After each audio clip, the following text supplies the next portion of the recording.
Need to reset your HP NB14? This guide covers the complete factory reset process so you can restore your laptop to its original settings. So this should hopefully be a pretty straightforward process, guys, and without further ado, let's go ahead and jump right into it. It's supposed to not delete your personal files. I strongly suggest that you create a backup of any important files or documents before you proceed, because even though it might say that it's going to save your personal files, there's no guarantees that it will, so just keep that in mind, and we're going to go ahead and jump right into it. So we're going to go ahead and start by right-clicking on the Windows Start menu, and we're going to select the settings. You want to select System, and then on the right side, scroll down until you get to Recovery. Reset Advanced Startup Previous Version of Windows. Go ahead and open that up. So we're going to start by going underneath Recovery Options, reset this PC, choose to keep or remove your personal files, then reinstall Windows. Go ahead and select Reset PC. Underneath Choose an option, Keep My Files removes apps and settings but keeps your personal files. Now, like I said, there's no guarantee, but you still want to create a backup, but we are going to select that for today's tutorial here.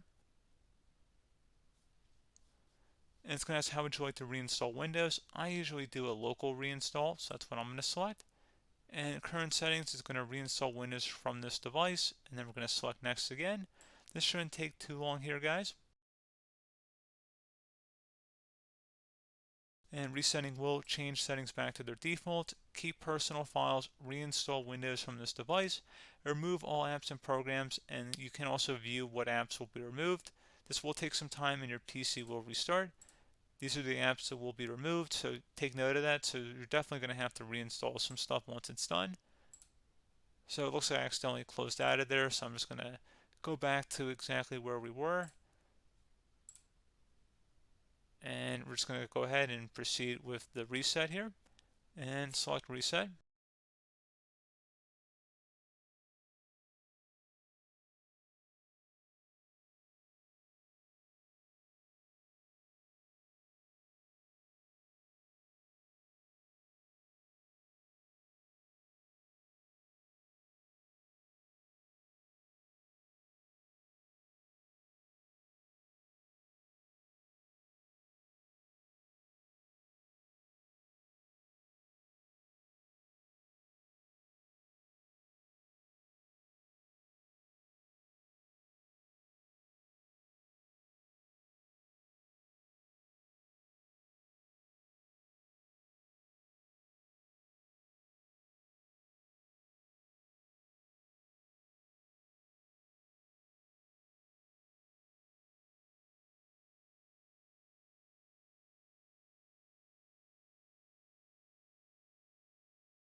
And there you go, guys. Should be simple as that. Go ahead and reinstall any of the applications that were removed. You can see a list of them by clicking on the link that's going to be on our desktop here. And that's pretty much it, guys. So, as always, thank you for watching this brief tutorial. Do hope I was able to help you out, and I do look forward to catching you all in the next tutorial. Goodbye.